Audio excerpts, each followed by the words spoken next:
Welcome in, builders. This week we're taking a look at Late Age Arcoscphale, Sibylline Guidance. Arcoscphale is an old kingdom that once ruled much of the known world. With the fall of the old kingdom centuries ago, tradition was the only thing that remained to the population. Mystics and priestesses of the old cult still serve the kings of Arcoscphale. The infantry and cavalry are still hopelessly archaic, but the awakening of a new god has brought some changes. Some traditions have been abandoned and the cavalry has been improved. Skilled and lightly armed Phalagonites are starting to replace the heavier hoplites and Carces. Although the wise astrologers who aided past kings were killed or disbanded, a new breed of seercesses called the Sibyls has appeared. The Sibyls offer great help in maneuvering the once mighty kingdom to a powerful platform for the awakening god. Priestesses with great knowledge of healing are trained in ancient temples built during the peak of the Old Kingdom. The priestesses are able to scry upon enemy troops and provinces that are located within the god's dominion. The former conquest of the known world has led to the acceptance of strange cultures and beliefs. The Arcoscephalian population are quick to adapt foreign cults, but only to incorporate them into their own belief system. The awakening god is viewed as the master of all, and all other gods are just aspects of the Great One. Temples and religious sites of other faiths are converted, and the faith of the awakening one is opposed upon the newly conquered lands. So, Arcoscphale has made it through. Congratulations, love to see it. However, as mentioned above, they're still a little bit behind the times, although I would argue these hoplites are just fine. They're not hopelessly archaic. Maybe they're not the new standard shield and broadsword, but that's actually, I think, to our benefit here. Let's take a look at the national features. As a race, we are just humans, and regular humans at that. Our military is heavy spear-armed infantry. We have elephants, and possibly some of the best elephants in the game. Companion cavalry, and ape warriors. For magic, we are good at astral, nature, and we have some fire, earth, water, death, and a little bit of glamour. Quite a spread here. Our priests are average, and we have healing. Average means priest level 2 and readily available. For Dominion, we have a special ability to scry. We have kept that. This gives us automatic and accurate military reports inside our Dominion. So if you have Indies or an enemy army, and you have a candle there, you have a 100% accurate scry of that army. So you'll know that there are exactly 52 horsemen coming to raise you down. Quite powerful, actually. We have syncretism. Enemy temples are not raised, but converted if a priest is in the army. God starts with an additional divine title. So let's break those two things apart. Enemy temples are not raised, but converted if a priest is in the army is incredibly powerful. We have no discount on temples, and from both multiplayer and single player, this is a really powerful ability.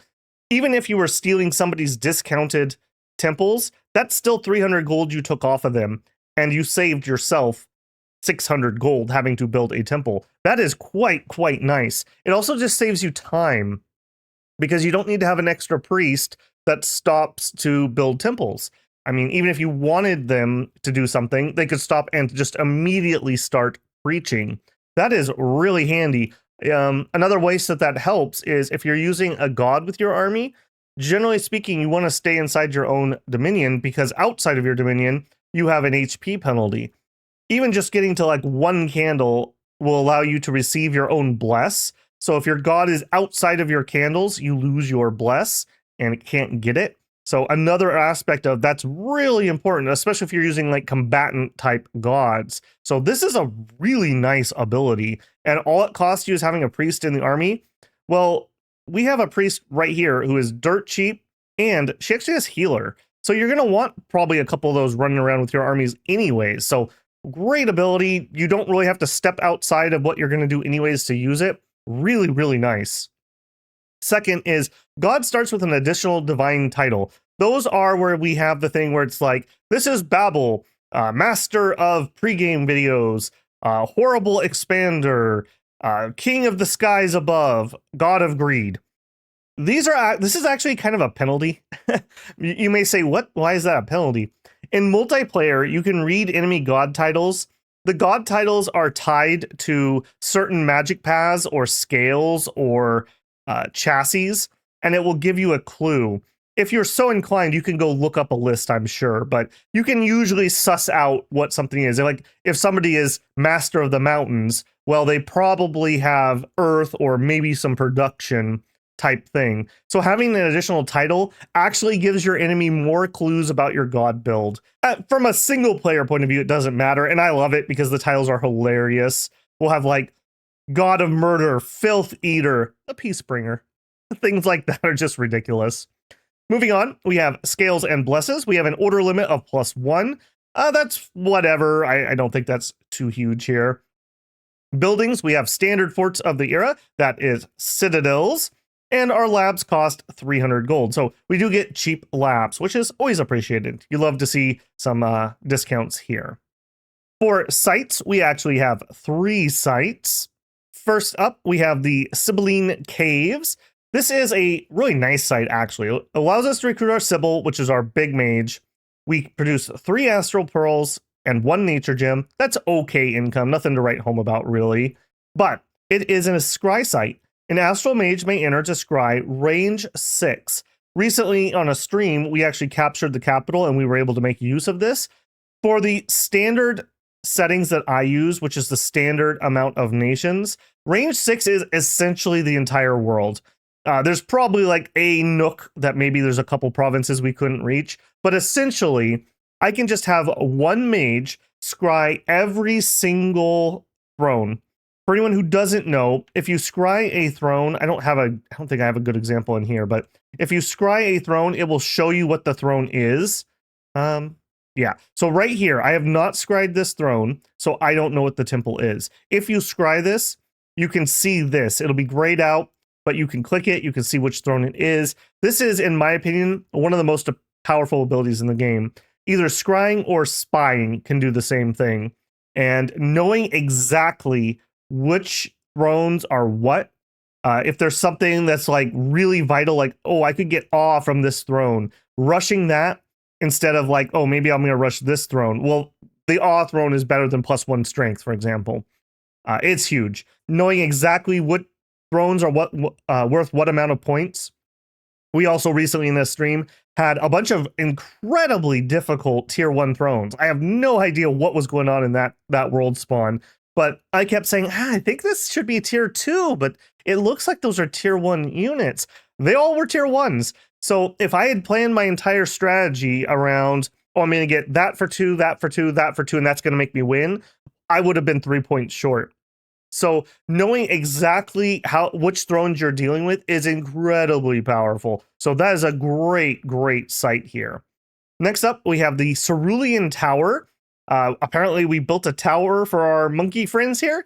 Allows us to recruit our Cerulean Warriors and Cerulean Commander. And we have the Gymnasium, which allows us to get our cap-only Sacred. All 3 are fine. I mean, just unit recruitment ones or whatever, but this scry site is just so ridiculously good. Units and sacreds. For our lineup, we have a mediocre lineup overall, but we do have a couple standouts, so this is not all doom and gloom. Starting, we have Slinger. I'm pretty sure this is just the guy from early age, the Slinger. 7 gold, 2 resources, 3 recruitment points. Dead cheap, I'll give him that. 7 morale. That's a little spooky. I don't love that. Otherwise, he is a standard human chassis. He has a dagger and a sling. The sling is range 30. He's armed in a leather cuirass and a leather cap, which is so little protection, it may as well not even be there. These guys, I don't like them. Let's just say that. But I do think there's a place. These guys are so ridiculously cheap. For the price of 1 crossbowman, you could get like 5 of these for the same amount of resources. 5 of these guys throwing into crossbows is a good trade. In addition, we do have fire access, so we could do flaming arrows on these guys, in which case they become much more interesting. One thing that I do like for slings and short bows to a lesser extent is fire and keep distance is another thing you can do. Be very careful with dragging enemy troops into your backline. but with a little bit of finesse, you can do some good harassing. You can pull enemy units around weirdly. With the fire arrow buff, you could actually maybe kill stuff. I just wish their morale was better. This is crippling. Do remember, if these guys take like one shot and then run off field, you can start HP route numbers. So just be aware of that. And this is what's going to be on our walls too, which is unfortunate. Next up, we have a Peltast. These are just the very light troops. For some reason, we're still running around with bronze. I don't know why these didn't get upgraded to at least iron. We definitely have iron. Sag, very sag. For anyone who doesn't know, you get better stats as you move up from like stone to bronze to iron. Your stats here will change a little bit. They have a javelin. It's a human javelin in late age. I don't like that. 12 piercing is not going to do it, especially with the big shields a lot of people are running around with. Leather cuirass, a wicker shield, not even a metal shield, and a leather cap. They're dirt cheap, and they at least have 10 morale. I don't know. I don't know about these guys. I'm not feeling this one. In early age, I do like having javelins. I think this is much more usable. In late age, though, I'm not feeling it. All right, finally moving up into some more relevant troops here. First up, we have Hoplite. We have essentially 4 versions of a very similar troop, which includes our Sacred. The Hoplite here, 13 gold, 31 resources, 16 recruitment points. He has better than normal human stats. He is trained highly. That's pretty good. Otherwise, human-ish. He is wielding a long spear. A long spear is length 4. Length 4 is actually a little more common in late age than it has been in ages past, but it's still not super common. A length 4 means we have a chance to get repels against even people wielding spears or other length 3 weapons. Good. It is made of iron, which is great. Yeah, this is a fine weapon. -1 defense because it's unwieldy, but it has 3 damage on it. 14 piercing damage is not good enough, though. I maintain that 16 is kind of my rule of thumb for like, okay, that can fight in a line. So this is a little bit below it. On the bright side, for a line troop, 11 attack is nice, and we have a good length. That means we're looking for repels. We're looking to buy time here. 18 protection is good enough. That's above the 16 line, and we have formation fighter, so we can stuff an extra unit in the square. So we're going to have 4 units in our square. That means extra harassment. That means extra pokey poke. It's all right. This guy is armored in a plate hauberk, good armor, a hoplite helmet, a great helmet, and he has a hoplon, a good shield. So overall, I like this guy quite a bit. He's got a high parry on his 19 protection shield. He actually can do all right against crossbows. That hoplon is actually high enough. If we add that and that together, we're going to end up with what, 37. So not bad. 37, and then we half that, and then we take 15%. It's high enough that you might be able to plink off some crossbow bolts. That's rather nice. But 31 resources, this guy does not come cheap. Next up, we have the Fellig Knight. This is a lighter version of that guy. Now, in the lore, it says these guys are better. I would argue they're not. The good thing that these type of troops are good at doing is holding a line for things behind them or flankers to do the work. And so going down to 14 protection, now we're below the 16 golden standard. We did get cheaper. You'll get 50% more of these guys. 13 gold, 20 resources, 16 recruitment points. We still have formation fighter, but we've dropped down to scale mill hauberk. I don't think this is it. And that's really only 13 on the body. If you're buffing, okay, you could get temper armor on here or something else. We do have good earth access. Maybe having just more of these guys and you're going to buff them could make up the difference. But I'm not in love with these guys. Will I get them? Sure, if I can't afford enough hoplites. Next up, we have the Hapiste. This is, again, another one. He is downgraded from the long spear to a normal spear. He's kind of an in-between troop, I suppose. So 16 gold, 25 resources, 23 recruitment points. So lots of resources, lots of recruitment points in this whole line. We have the good training. We have the formation fighter. I should point out 13 morale here, 12 and 11. So our heaviest troop has the lowest morale for some reason. That's a little weird. This guy, though, he only has the spear, but if you're not fighting people with length 3 or 4 weapons, this still gets the same repel. There's no benefit to being longer other than the binary of, am I longer so I can repel? He is the middle ground troop. He has a plate cuirass, otherwise the same gear, so he ends up with 14 on the body. I think you just have to tailor what you're recruiting, to the weapon length you need and the resources and recruitment that you have. So a little bit weird here. He does have combat speed 10. These other two guys are at 9 and 7 respectively. Combat speed, though, for a line troop matters a lot less. I'm probably shoving these guys way forward in a line, attack closest. So that's kind of whatever. So we have some good to meh line troops that are not killy. Not killy. You're going to have somebody else do the killing. How about the Cerulean Wear? This is a cap-only unit, and he's actually really good, weirdly enough. This is a like an ape-type troop, obviously. He has 18 gold, 18 resources, 10 recruitment costs. So a little bit cheaper than a lot of what we were just looking at, but still pretty resource-intensive. He has 20 HP, he has 15 strength, and 12 attack skill. Nice stats there. Okay defense, good protection. He is a monkey, so he only has 8 magic resistance and good morale. So 4 survival and animal. He's wielding a length 1 mace that he's actually really good with. 12 attack is great. And 21 blunt damage. Now, I don't love blunt damage. It is the least valuable in most situations, but 21 is plenty high. We can bop a heavy infantry easily. We can hit heavy cav and have a decent chance of getting through it. In late game, the magic resistance is a little bit of a problem, but if we had to smash into some like stone construct type things, the blunt damage is actually good there. He only has a 13 chest and a buckler, but he has an iron cap. So at least he has a helmet on. These guys are actually pretty good. These can help you expand a lot. A few of your repel troops to hold the line, and then have these guys come in from the sides and do the bonking is probably the way I would go. Alternatively, you could just use these guys straight up. They're a little bit cheaper than our longer length troops, but you're gonna have pretty high attrition here. Not the greatest on protection. They have a weaker shield, not the highest defense. 20 HP is good, but you're still gonna rack up afflictions even if you're not dying. So a great troop. He's definitely going to help you expand. Another thing that this is really good at is siege strength. 2.3 siege strength each. A normal human only has a 1. So this is 230% more than a regular human. That's actually huge in the era of having to break into citadels. So that is a quite nice bonus there. Next up, we have the Agama Companion. This is our somewhat modernized horse. And he's actually really good. I like this unit quite a bit. Has a warhorse. The warhorse has cataphract barding. So 13 on the body is a little on the low side, but I'll allow it here.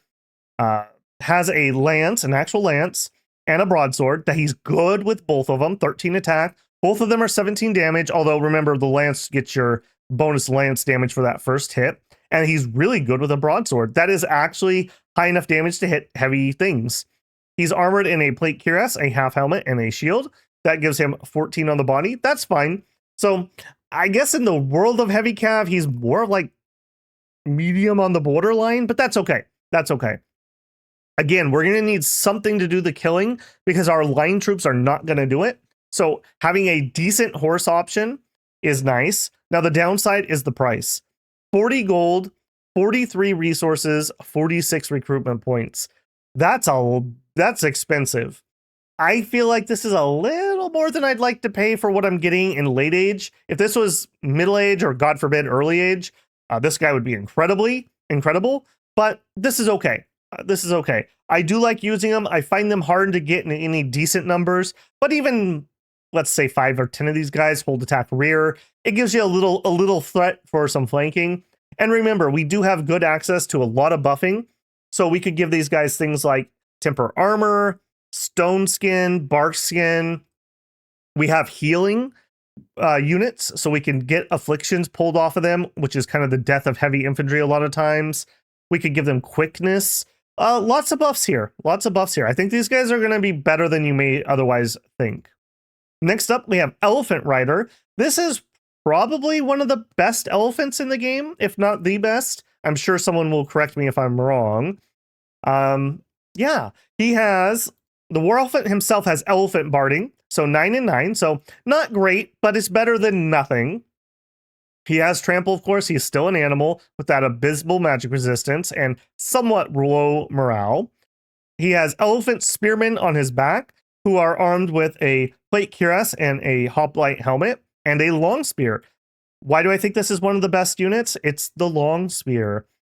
These guys have a chance to get repels. Now, I don't believe that they're able to repel if the unit's targeting, say, the war elephant, but this gives them, there's 4 targets here. So there's a not insignificant chance that they start attacking one of your spearmen who has a chance to repel. We also have a length 1 small hammer. I don't think that this should be length 1. I think this should be length 0, but whatever. The reason that they have these guys is they would put the elephant down if they went out of control. That's in real life warfare. In this game, I wish they would do that. I wish when the elephants were routing, the elephant rider could put them down so they didn't stampede through your army. I mean, they have the dude on here. Why doesn't it do anything? But side conversation aside, these are all right. If you are a fan of elephant expansion, here it is. It's a premium though. Holy moly, is it a premium. 100 gold, that's pretty standard for elephant units, but 105 resources, 34 recruitment points. You're not going to start with elephant expansion. I think if you have a good cap that has 400 to 500 resources, I could see grabbing a few of these guys, tailor-made for certain expansion. If you have areas that don't have crossbows or don't have super heavy cav, or maybe they do have heavy cav and you just plan on squishing them and then dying, this can work. So while they are probably the best elephant, they're still an elephant. I'm not good at elephant expansion. Some people are elephant whisperers and they just do elephant magic expansion, but I do like having the option. Sometimes you just need to step on an elf and this elephant can do it. Finally, we have our cap only sacred, the Heart Companion. This is 20 gold, 31 resources, 23 recruitment points.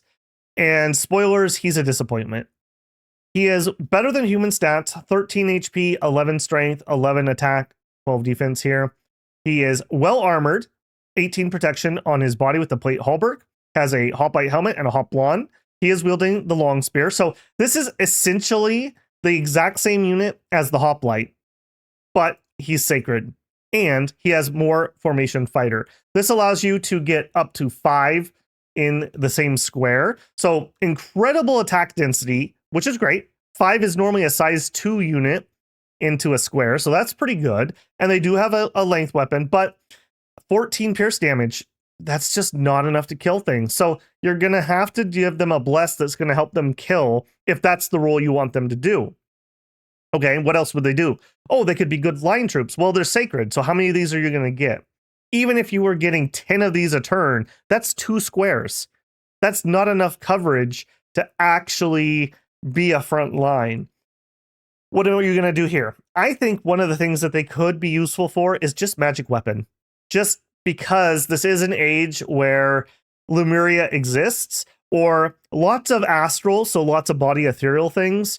And you can do the trick where when you're recruiting them, you can go every couple troops. So you could go 1, 2, 1, 1, 2, 1. And what this will do is these guys will share a square, then these guys will share a square. And so you could pepper them into your line so that every square would have a magic weapon in it. They have combat speed 8, which is actually slower.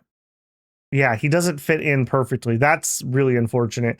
Combat speed 9, combat speed 7. So as soon as they start moving forward, they're going to mess that up a little bit, but at least that's something that they could maybe do.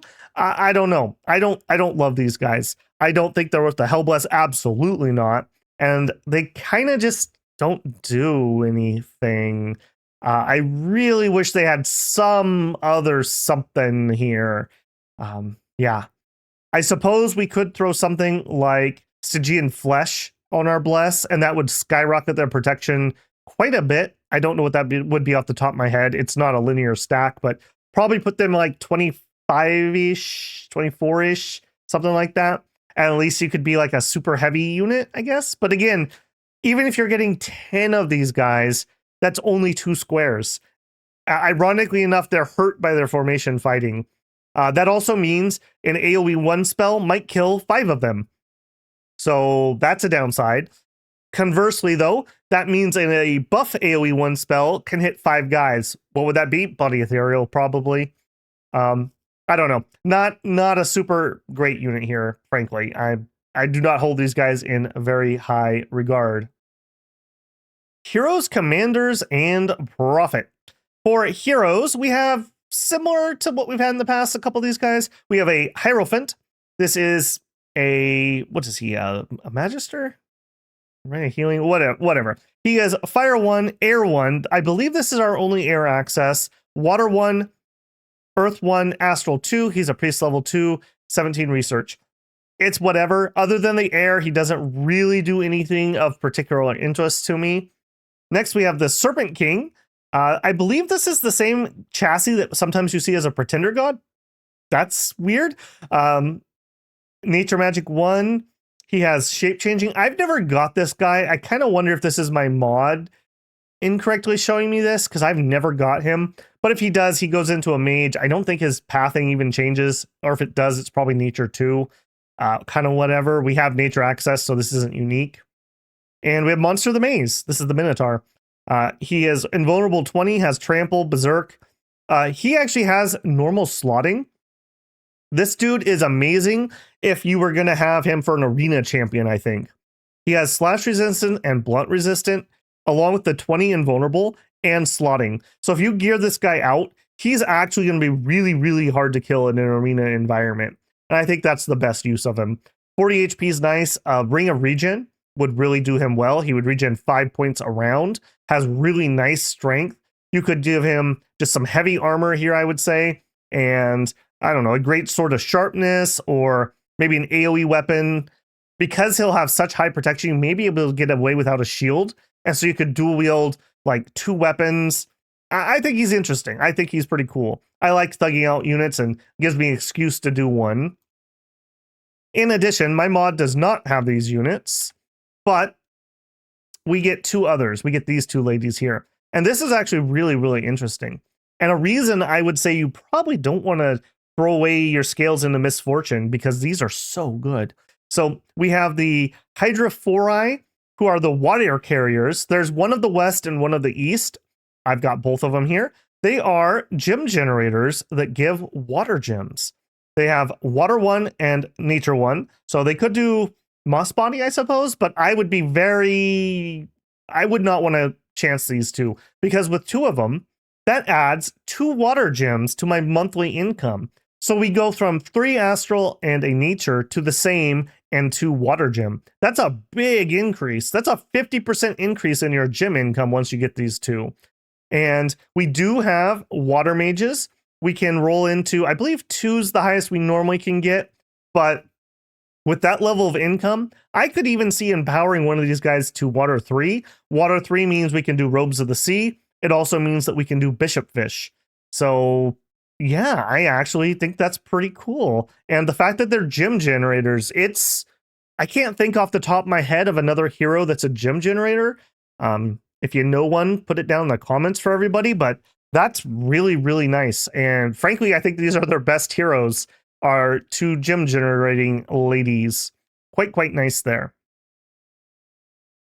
For commanders, we have a decent lineup with a lot of redundancy, I would say. Starting, we have a human scout. He is human scout. He's fine. It's always nice to actually have a scout, so there you go. Then we have 3 versions of very similar commanders. We have the Hapistat commander, 100 leadership. He has formation fighter. That's kind of whatever. Decent stats here. He's just using the spear. Map move is 16, 14, and then 14 down that line. So depending on what you're leading around, maybe take that into account. He's fine. Cheap enough. Has 100 leadership. Next guy's the Hoplite commander. Again, has 100 leadership. Has decent stats. He is your best armored, best protected. So if you're worried about them dying or you have bird attacks or something, this guy was probably your man. Does have that slower map move.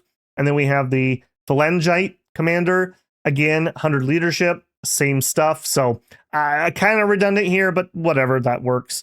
Next, we have the Amiga commander, notable for, again, 16 map move. He does have inspirational. So 100 leadership gets you a +1, and inspirational is an additional +1. I like that a lot. That gives you a +2 for whatever you're leading around, with essentially the best map move we're going to get off a leader. Not too unreasonably priced. I do like these guys. Do note, if you're not going to have any cavalry with you, be careful, because somebody could target your leader with an attack cavalry on their crossbows, and they will pin cushion this guy. He is not protected enough that something probably won't get through. So if you're going to use these guys in multiplayer, just keep aware about keeping some cavalry with them to not have that happen. Next, we have the Strategos. He moves up to 2 recruitment points. Little pricey. He is an old man, but he can lead 150 around.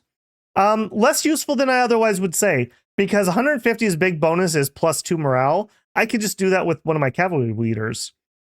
Yeah, he only leads 100 troops, but it's not often I care about the distinction between 100 and 150. Usually that's like leading around cheap free spawn, if I'm getting to the point that I care about that.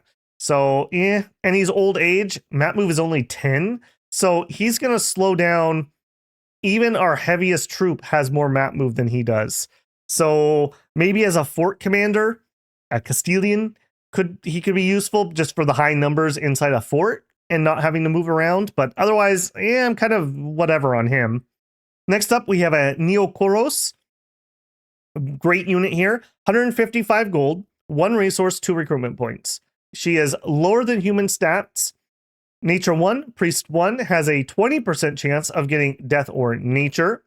7 research ability for 62 gold makes her pretty efficient, although slow. Has the supply bonus because of nature magic, and is a healer level 1. Remember, we also have the ability that if we take a province with an enemy temple, if a priest is present, we convert the temple. Another reason to carry these around. So you're probably going to want a few of these.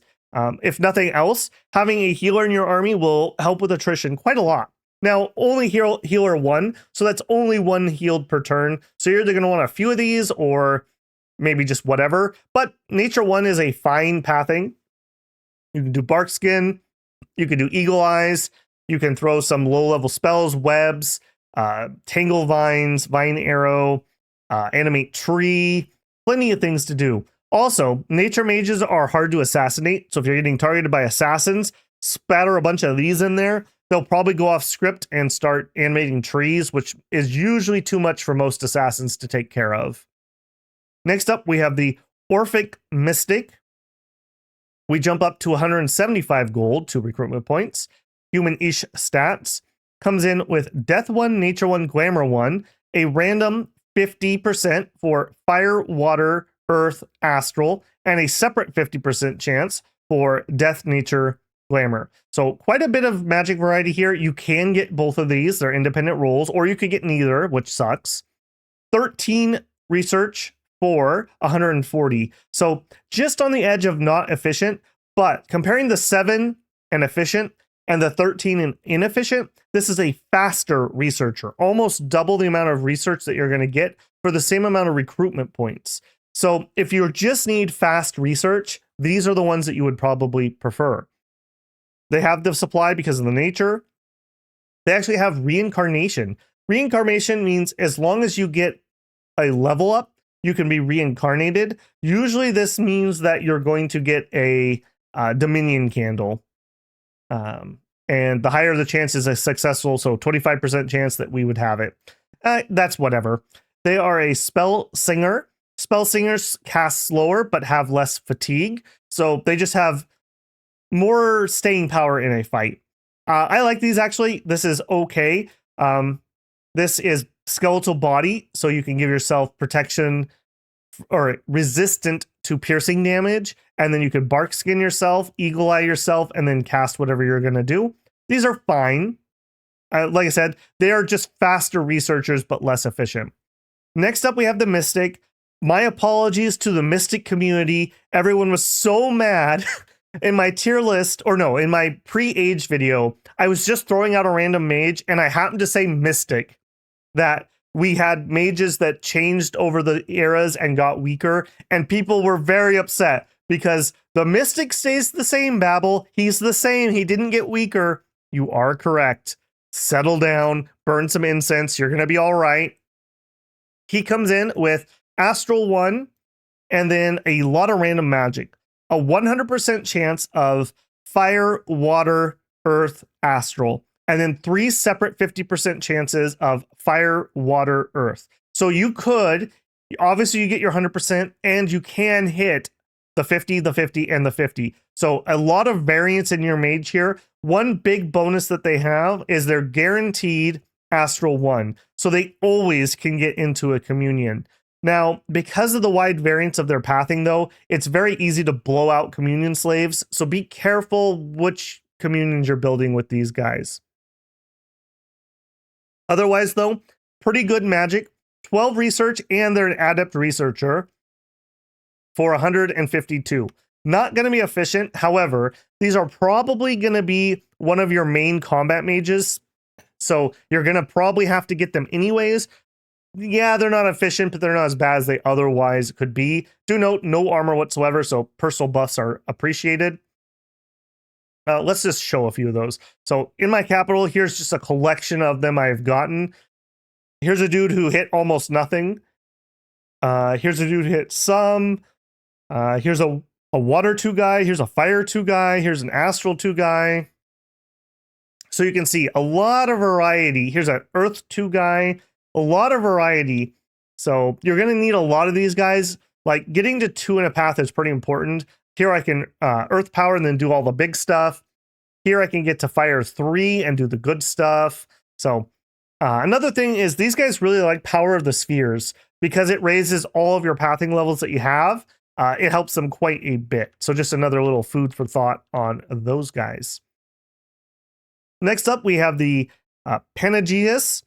She is a nature 1, priest level 2. Now you jump up in price to 285 gold, so quite expensive there. A random of death or nature, so you're guaranteed one or the other. Only 9 research for 114, so not efficient there, and she's very pricey to get started. She is a hero level 2. That's pretty nice, although we could get 2 hero level 1s for the same price. Her big thing is Carcass Collector.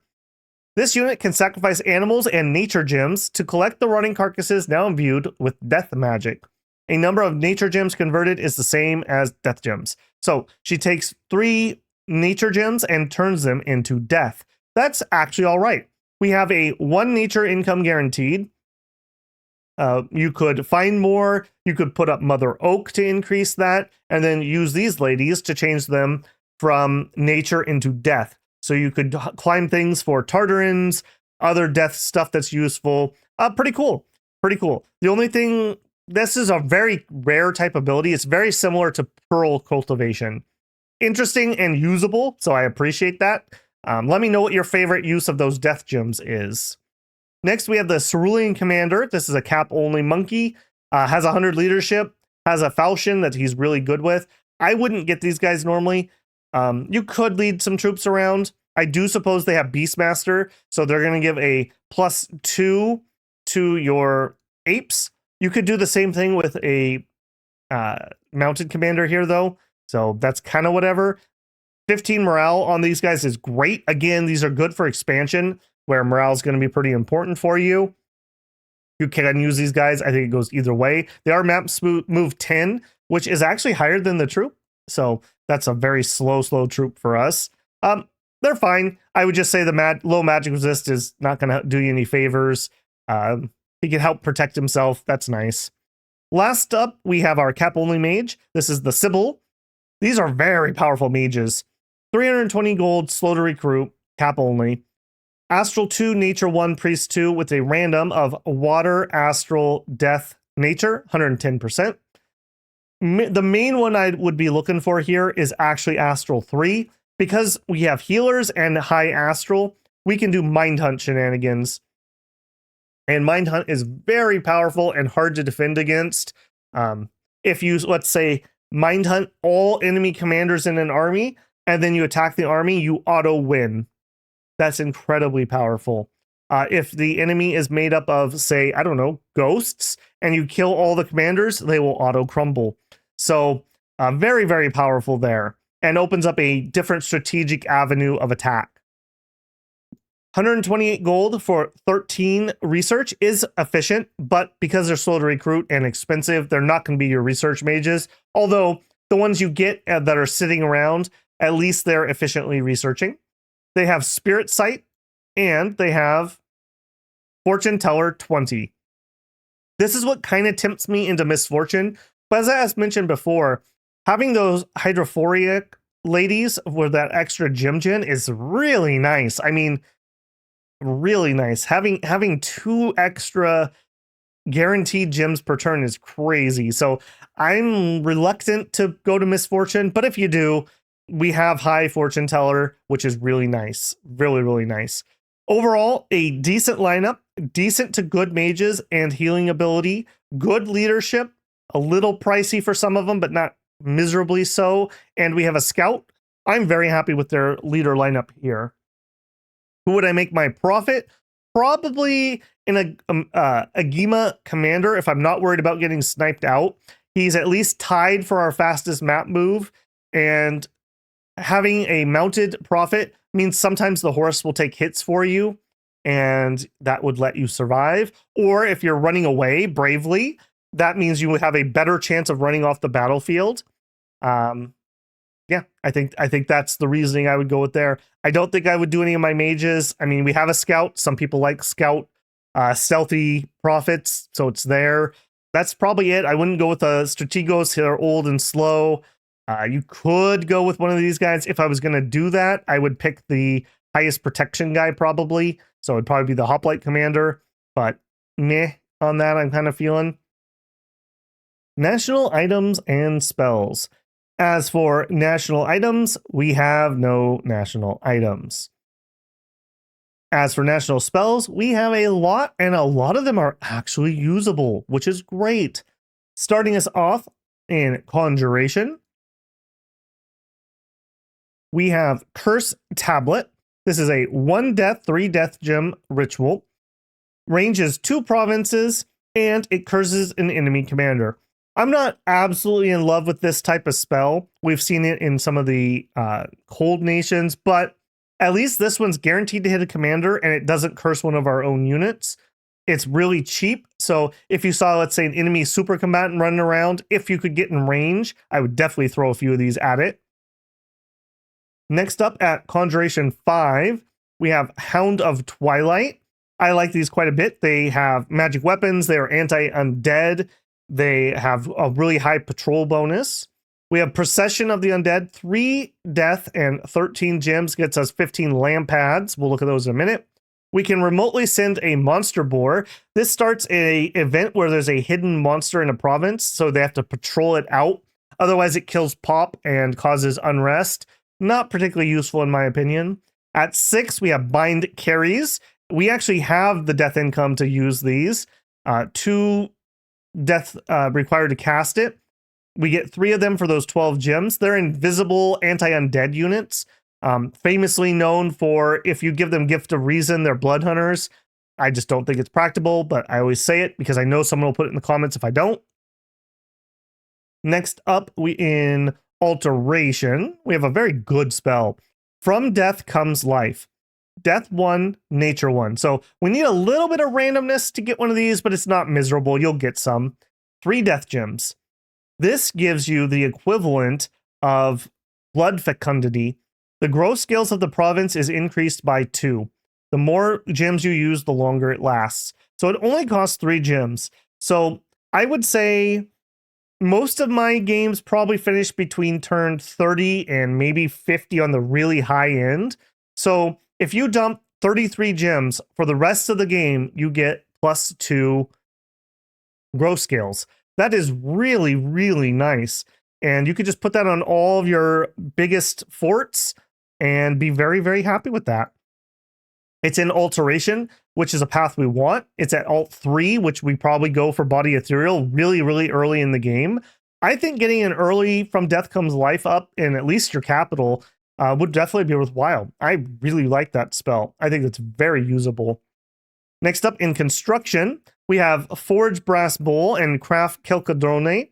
We'll look at those in a minute. The Brass Bowl is a fire-breathing trampler construct. If people are not ready to fight that, he's actually really good. However, 3 fire, 3 earth, 25 fire gems. This is not something we can do without our god, most likely.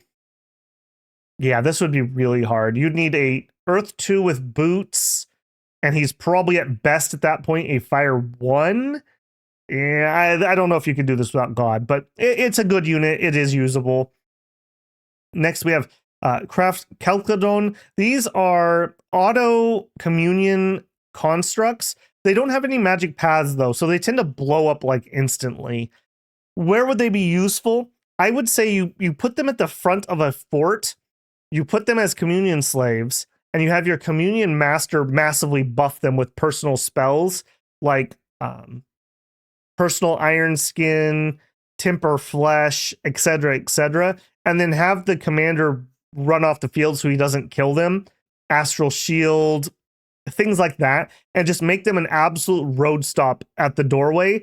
And sooner or later, the enemy will probably run away because they'll just morale route away from these things. Next up, we have an enchantment. At enchant 5, we have Awakened Hamadryad. Very hard for us to cast. I don't think we can get nature 3s normally. We could get 3 with a Thistle Mace, so a little bit of work to get here. If you did, though, 25 nature gems gets us a immobile, kind of tough mage to keep forts in line. It would be what I would say is their best use. Next at 6, we have Sow Dragon Teeth. 2 earth, and it costs 1 earth gem. These are really good. You throw out 10. They're not actually skeletons. They're just like skeleton-looking things with magic weapons. We'll look at them in a minute. Very, very powerful, though. Finally, in Thaumaturgy, we have at Thom 3 2 interesting spells. We have Rhapsody of the Dead. Great song, I suppose. Death 1 is all that's required. Range 15+, area effect 4+. It's armor negating magic damage, magic resistance negates. It only affects the undead, and the undead get hit with Fear 2 up to a -10 morale penalty. So quite good at getting rid of undead. Lemuria, cough, cough. And we have Rhapsody of Life, only requires nature 1. Range is 15+, is very precise, and it heals 10 armor negating. So it can help you heal things up. Most humans aren't going to be able to benefit much from this. You're usually alive or you're dead as a human, but we have some heavy infantry that maybe could benefit from it. If you have any bigger summons, this is a really nice heal spell, actually. It's good range, not super fatiguing, it's good accuracy. So like a super combatant or a titan, these could heal it up quite efficiently. Quite efficiently. I like this spell. Very usable. Other than those previously mentioned things, we are going to want a big smattering of magic because we have a big smattering of paths. Things like Summon Earth Power, Power of the Spheres, Body Ethereal, all the self-buffing things are all things we would want. In Evo, lots of things we can do. A lot of cross-pathing. Geyser, we could do acid spells. We don't have air, so we're not going to be able to get Sulfur Haze, unfortunately. Rust Mist, rust spells we could do. Again, acid things we can do. We can get ourselves up to Water 2 relatively easy, so we have rain access if we're dealing with fire things. A lot going on here. Shadow Bolt is possible. Nature things we're pretty good at. I would call out Breath of the Dragon. We have relatively good access to Nature 2. And Breath of the Dragon is armor negating magic poison damage with a good area of effect. I think this is a really good spell against heavy infantry or heavy cav, especially human type stuff, because with the poison damage, it's likely to kill them. So quite nice there. We can get Earth 3s, so we could Blade Wind into lighter troops. We can do Gift of Heaven if we want. Huge variety here. Crafting wise, again, path boosters are going to be really nice. Research boosters are going to be really nice. In enchantment, we can do the fire arrow stuff. So that would make our slingers much more usable. Beyond that, I don't think there's too much. We do have the fire resistant spells in here. We could turn fire gems into some construct troops if we want. That's another useful. We can make vile water. These are gelatinous cubes. Those are pretty deadly in the right circumstances, especially if we can fluff them up some. Can be pretty darn good. We can buff mounts here. So lots and lots of stuff here. Strength being another one. That would be really nice. Strength would really help out our line troops. Being able to give them 4 strength takes their anemic spears from 14 to 18 damage. Now we're actually doing something. And because we are formation fighters, that's actually to our benefit when we're trying to get point buffs onto people. So extra strength would be a valid path to go. I think I would definitely consider that. A Earth 2 guy, Earth powers, and then does giant strength on troops. Very good there. I should also mention Evocation is where we have Mind Hunt. We need an Astral 4 to do it, which we can get very, very rarely. We're more likely to have 3s and then need to get them a buff item, but that's where Mind Hunt comes from. Mind Hunt itself, be careful, Astral mages will cut your cord. So that's why you need healing to be a good Mind Hunt nation. And then you use that, and then your mages will target them with Mind Burn if you don't have Soul Slay. So they'll do Mind Burn or Soul Slay. Quite nice, and very likely to kill enemy mages if they're not astral. Soul Slay especially is just absolutely deadly. It is magic save or die. And not just die, but your soul is slain, meaning you are permanently dead. You cannot be wished back. You can't be resurrected. You can't be mummified. You are just straight dead. No saves. Fail 1 save and then you die. Beyond that, obviously having communions are very important for us. So Thom 1. And I do think these spells are pretty good, so you could go higher. Teleport gems, returning, scry pool. We can actually scry via scry pool and not have to worry about astral scrying. But we have the sight, so it's kind of a moot point for us. Mind Burn is pretty good. Beast Fury could be good for us. We have a little tiny bit of glamour. So luck buffs are on the table. Could be nice. Teleports on the table. Soul Slay, of course. Gateway. We actually can get Astral 4s, and we can use Gateway to move around. That also means we could do things like Enslave Mind or Imprint Souls. Quite high things up here. So overall, we want a lot of things in different places. I would focus on either early Mind Hunt, early alteration buffs with an eye especially on protection and body ethereal, extra strength buffs, or extra fire buffs for the slingers, depending on what your target is. We have a lot of different magic paths, so we can make a lot of different items. So we're actually pretty good at construction, although we don't have a great chassis to put it on. So I think you'd be looking at summoning something in and then equipping it. We do have death, so that could be like a Bane. Could be something you could bring in, or other things. We could bring in Naiads or things like that. Trolls could be something we could equip up. Lots and lots of options here. I think we have just great magic on this nation. Okay, let's take a look at those summons. I'm going to do these out of order, I think. So we have the Hamadryad. Hamadryad's a Nature 3 immobile mage. She does come in with 3d6 harpies at the start of battle. I would like these inside of my forts. You're going to have to break into the fort. You're going to have harpies coming out. A Nature 3 mage is able to do some huge Breath of the Dragons. Would they be able to get some big Barkskin buffs out for your troops? You could get some big Eagle Eye buffs out on some crossbowmen. Hopefully you've been able to stuff into your fort. Quite nasty, I would say.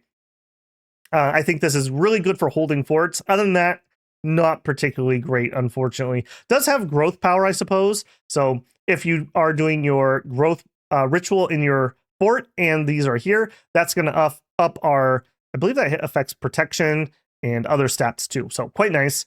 The Sparte is the Dragon Teeth unit. They have the Golden Spear, so they have a 13 attack, 16 magic damage ability. They are a formation fighter. These guys are really good. Spamming out these guys against things that you need magic weapons against is very, very, very good. I like these a lot more than I like Long Dead. They have high protection, they have good attack and magic weapons. Cares, you only get 3 of these per cast, but they have 14 defense, but they're invisible. So that's the equivalent of 24 defense. So unless they can see invisible, these are actually really, really, really hard to hit. And if you do, they're still ethereal. They have fear, cold resistance, poison resistance, ethereal as mentioned. They are stealthy, invisible. They're a demon. They have spirit sight. They cause some unrest, and they have storm immunity. I think if you're fighting Lemuria, a hit squad of, I don't know, 6 to 9 of these on hold, attack, rear is very, very good. Ghost Rending Claws, it's magic damage, and it also has Stop the Dead.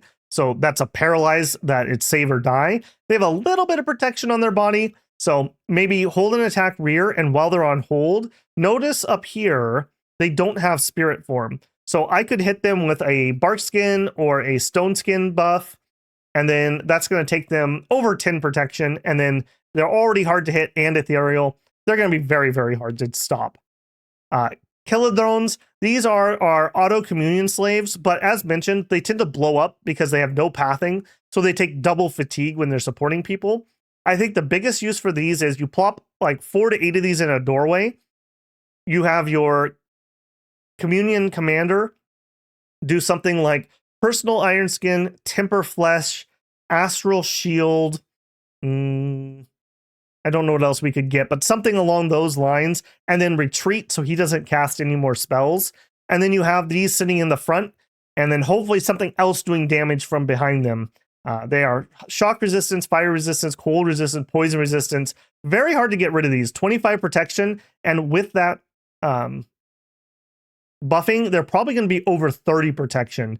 Monolith levels of protection, body ethereal, hopefully astral shielded. They're going to be absolutely ridiculous to get killed. Hound of Twilight, again, very nice. I find these a little niche, but even just a few of these in an army would be kind of cool. You can, they're not undisciplined, so you can hold and buff them. So give them a stone skin buff, body ethereal, and just have them go to town. Quite nice. They hit hard enough that they can kill regular troops. The poison is nice. They can kill ethereal things. They have 5 fear. They are size 6, so they can push their way through your human troops. I mean, imagine if you had 5 of these, and then they would push their way through your dense hoplite formation, and then this would actually give you some damage in your hoplite formation. The Calcathoros, again, very hard for us to do, but if you do, hold an attack rear and fluff him in the back with body ethereal and a protection buff, and he's going to run around doing fiery breath and trampling people, having probably over 30 protection with resistances. His resistance to shock, fire, cold, poison, very, very hard for people to deal with, especially if they don't know it's coming. Finally, we have the Lampads. Lampads are interesting.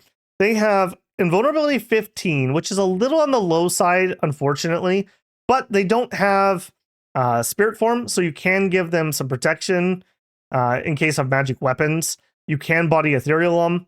They have recuperation, they have a patrol bonus, spirit sight, and Stygian Guide. Stygian Guide means if you use the ritual Stygian path, you're less likely to get lost on the path. I don't know, that's whatever. I would mainly use these for the Banefire Torch. It's a length 1, attack 11, and it is 4 magic blunt damage, but the extra effect is Banefire, which is 8 armor piercing damage, AoE 1 decay. These are great for the decay, and they are great at the AoE 1 magic attacks for clearing out ethereal or Lemurian troops. So has a little bit of a niche here. We can summon them in. You get 15 a pop, so it's not like they're super duper rare. And if you need to fight Lemuria, I think this is definitely an interesting option. Overall, I like our summons here. I think the magic is great. We have a lot of these that are actually doable natively. With a little bit of work, we can get the Hamadryad, we can do the Sparte, we can do the Curs, we can do the Calcadrones, we can do the Hounds of Twilight. We'd have to design for a Calcatoros, and we can do the Lampad. So overall, very, very nice. I quite like this lineup. I do want to show something in here, so let's bring it all together. So as a nation, we have okay troops, not the best, not the worst. We have a good mage lineup. We have healer, which is really nice. Our mages have lots of options on what we want to do with them, from a mind hunter all the way to point buffing, all the way to acid spells or just plain fire spells. We are okay on the priest level. We have some unique mechanics, all very cool. I do want to show off a fight here while I'm in this screen. This is going to be one of the pretenders that we look at here momentarily. Let's look at this fight. This is ridiculous. This is a tier 3 throne of abundance. That usually is pretty nastily guarded. Let's see how we did on this. So as you can see here, this is a Hound of Hades, and he is a super combatant build. I could increase his effectiveness by bringing in a fluffer to give him body ethereal and then have my fluffer retreat. So his script is Earth Power. Speed this up here. Personal Iron Skin. Temper Flesh. Soul Vortex. So he is in his own dominion. I do have a Hard Skin Bless. He ends up at 27 protection, which is quite nice, along with the Temper Flesh. So he has the resistance to the mundane weapons. He has Fear 10 on his chassis normally. Because of his Earth Pathing, he has Affliction Resistance. And with Soul Vortex up, he is an absolute monster. I use this dude to solo like every throne you see on my map that I have currently captured, except for one. I think I did one legitimate fight. And he just comes in here and wrecks house. Having all those magic attacks is ridiculous. And even through all this fire, which normally that would be really worrisome, he doesn't have fire resistance. His Soul Vortex is healing him up and keeping him going. So between the fear and just being able to suck all this life out and give himself all that HP, and those very helpful drakes clearing out a bunch of the troops for me, he just wins the fight. This would be a very hard throne for me to do with regular troops. That's just so much killingness. Even with fire resistance painted on my army, this would have been very difficult. So I just wanted to show a fight here while we were on that screen. Otherwise, scales. For scales, I think we need production. We just have a lot of high production troops, and I think we want to stay probably a little bit on the order side because we also have high recruitment costs. So I think we are relatively a scales nation. I don't think our sacreds are worth a particularly large bless. Let's actually go look at pretenders and scales. Arcoscphale has a wide choice of pretender chassis, and I do actually feel like this is a nation that is pretty open. You want to go rainbow, you can go rainbow. You want to go fighter, you can go fighter. You want to go titan, I think you can actually go titan here. And the reason being, I think we probably want full production. We probably want some magic help, but beyond that, we can kind of do whatever we want. We have fortune teller, so you can go misfortune. We have a national easy to cast spell that gives us growth 2. We could even go some death if we wanted to because of that. I think as long as you have the production, you're going to be okay. In tier 1, for unique chassis, we have the Grand Hierophant. He only costs 80. He is a fortune teller and a quite high researcher. Comes in with just Astral 1. Could make something out of him. Going up to level 2 or Dominion 2, we have a large set of options here. I think you could take an Expander God. I would probably go with the variety of like hard skin and enough nature that you can cast personal regen. And then I would just research up to personal regen before I head out. Hard skin itself takes us to about 17, plus a buff gets us into the 20s. And then personal regen and a high berserk takes us into the high 20s.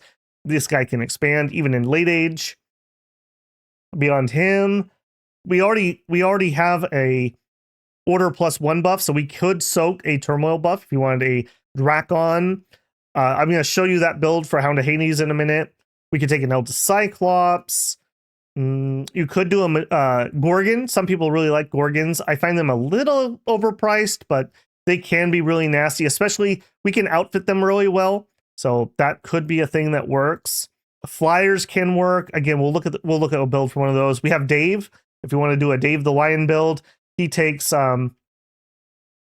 he has invulnerable. So his main thing is he gets up to personal regen and fire shield, and he can expand lightly. I don't think he's as good as in other places. I would worry about Dave, but he's a very cheap, if you want scales and you want an expander, Dave is your guy. Dragons I don't like because I don't like the sloth, so I think they're kind of out. Moving up to Dom 3. Dom 3 has our Titans, of course. I actually think they're okay. I would probably do our Titans as a dormant and then bring them in and equip them to defend against a year 1 rush. I think you have lots of options here. I like the Archon. The Archon is an alchemist, so you get double the gold from doing the alchemy type spells, which I actually like. He is an inspiring researcher, but unfortunately for him, being an inspiring researcher, I think you really want to be awake. And he's 300 points. It's very difficult to get a 300 pointer in. Now, I guess he has the benefit of you'd probably need to give him some astral magic to save him from magic duels, up to at least, I would say, 4 or 5. But you could neglect your others. I don't know. You could make something happen here. Beyond that, we have absolute tons. If you want really high crafting, Titan of the Forge, Titan of War and Wisdom. She comes in with some okay equipment. So wakes up year 1, has a little bit more astral to keep her safe. I would probably go air 2 so she can personal mist form, cloud trapeze. The earth magic allows you to personal iron skin and temper flesh. And the astral magic will let you body ethereal and astral shield. That's a quite nasty combatant. You're going to really struggle to kill her unless you can magic duel her. That's her weak point. She does have some fear. She's pretty good. She's pretty good. Again, I would probably go with something that is dormant because she's 250 points, but you could make something happen there. Titan of Growth ups growth scales if you really are going all in. I wish she had a heal on her or something. I don't know. I'm not the biggest Titan fan, as people know. Titan of Spring, she at least has spring immortality and immortality, so she comes back every spring if she dies. That's at least interesting. Titan of the Crossroads, this is a trinity. Actually brings in an absolute ton of research, weirdly enough, because you get 3 of them. So despite the fact that they're pretty bad, inept researchers, they actually end up okay on the research if you give them some magic pathing. Beyond that, Titan of Serpents and Medicine does it bring in Disease Healer 3, but we already have healers, so that's kind of whatever. Yeah, I'm not in love with a lot of these, as it is known. Moving up to Dominion 4. Dominion 4 brings in Geyser. I like Geyser quite a bit. I don't know what bless you're taking on your guys, so your mileage may vary here. Do note this is unteleportable, so you can't teleport him around, but he's relatively cheap. We could take, I don't know, just some attack or solar weapons or acid weapons, I suppose. I'm not certain on that one. We could bring in a Bronze Colossus year 1. That could come in as dormant and then go stomping around. That could be pretty spooky. Yeah, not in love with a ton of these. Let's take a look at a couple builds I did make. First up, we have Skytear. I have shown a build like this before. His thing is he's going to bring in air access for us. Comes in at air 8. He is a dormant, and all he has is thunder weapons. The reason being, our sacreds have a long spear, but the long spear doesn't hit hard enough to kill anybody. This at least will allow you to poke them with lightning damage, and that has a chance of stunning things. So that could be useful. He's relatively cheap. He does come in with 2 production, 2 fortune, and 2 magic scales. So somewhat decent scales here. And that's going to be good for research. That's going to be good for gem income. And having high air, hopefully you can find a couple air sites, and then he can put up some air globals for you. And that could be pretty nice. You're going to want to be pushing your Dominion pretty hard anyways because of the scrying. So having something like Dark Skies or Wrathful Skies could be pretty interesting. Just kind of a out of left field choice. In addition, with that high air, he could give up Arrowfend or Storm for you, just to protect your own troops from mass crossbow fire. High mobility for claiming thrones. Other than that, though, I really tried to get him Earth 1. Earth 1 would actually make him safe to fight. As it is, with just Mist Form and 12 protection, I'm very leery about him getting himself killed. So that's his downside. Next up, we have a Great Sage. He is going to come in at Awake. His main goal is to rush mind hunting. So he has high research himself, and he's an adept researcher. I went ahead and gave him Earth 2 and 5 Astral. This is because for the Meteoric Coin Astral buff item, you need Earth 2 and Astral 2. So he can craft those for you guaranteed, which means we need Construction 5. We need Evo, 5 or 6 for Mind Hunt. And then we need Thaumaturgy at least 3, and then preferably up to, I think it's 5 for Soul Slay. So his goal is to rush those 3 things mainly. We'll probably have to sidestep over into Body Ethereal at least, but those are his main goals. And with that, I gave him magic weapons. That's just so that our sacreds have magic weapons, and if we can use them to fight Body Ethereal things. Other than that, his main and only goal is to buff research. He is a researching machine. 34 just by himself is pretty good, and then we can stuff his fort full of people to get that +1, which definitely adds up. He comes in with 2 production and 2 magic. Again, really laser focused on getting that mind hunt up and running, and then leveraging that power to support your armies. Being able to make the astral buffs with the Earth Astral rather than having to go up to Construction 7 for the star caps is really nice. And that means all of our Astral 3 Sibyls are now available to do Mind Hunt. And then if we do go up to Construction 7, our Astral 2s can now Mind Hunt. So he is laser focused on that strategy. A little bit of utility just because research is always good, but that is his main gig. And then as previously shown, here is Cerebos, and his thing is Hard Skin. And I had a few points left over, so I took Strength of Earth. This allows our sacreds to at least have 15 damage instead of 14. Again, just trying to help them out a little bit. Between that and Hard Skin, they're vaguely useful, I suppose. I don't love them. His main thing is, he is dormant. I had to pay for all this, so that's a downside. You survive and desperately research alteration during year 1, and then he comes out and makes use of all that research when he's out. Hard Skin takes him up to 22, and then as shown, Personal Iron Skin takes him up to 27.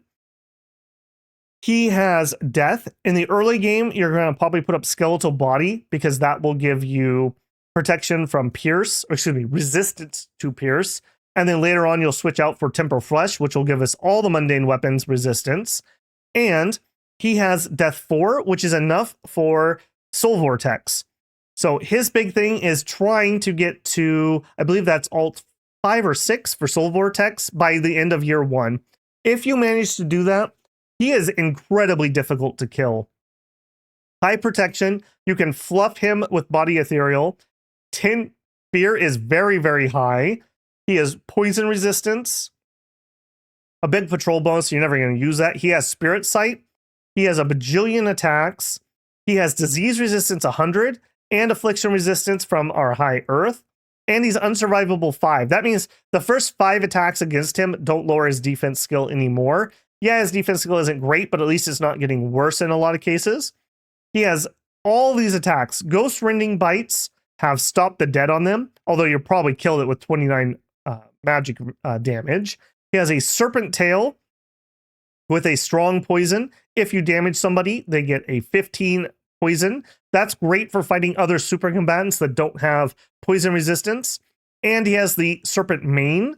The Serpent Mane has 5 attacks and gives a weak poison if they do hit something. So as you can see here, a bajillion attacks. So 5, 6, I think that's just one. Yeah, 7, 8, 9 attacks per turn. 9 attacks. And we have water in our nation. So you could buff him with quickness too. 18 attacks per turn, which is absolutely ridiculous. With Summon Earth Power for a little extra encumbrance, he doesn't get too pooped out, although he can. Absolutely ridiculous. Body Ethereal plus quickness plus his self buff plus Soul Vortex. Good luck. The Soul Vortex also gets rid of encumbrance as it drains life. So he is an absolute monster. Has great morale, has really high magic resistance. This is a great one. What's his big weakness? getting repelled is actually his big weakness. So that is one downside to him. Repel troops are a little hard for him, but they're going to have to deal with that fear. So at least he has multiple avenues of attack. I like this guy. He was ridiculous. I had a lot of fun with him. Frankly, the test game I was showing you, I was doing terrible until year 1. And then I rushed Vettenheim and just killed them. And then I had 2 nations and I was not doing bad anymore. So very, very powerful build here. Probably what we'll stream with, although I do like the rush for Mind Hunt too. I haven't really been able to show off a good Mind Hunt nation. We've tried it before, but we kind of won too soon. So could be another option here. Could be pretty interesting. All right, in conclusion, Late Age Arcoscphale is a decent nation. I would say it's definitely not on the lower end of the scale. We have good scrying ability, both in our dominion and via a site. We have good communions and good mages. We have all right troops that may be a little iffy. We have healing available to us, which is great. We have Mind Hunt available because of our mage lineup and the healing combo. We have a ton of pretender choices, which is great.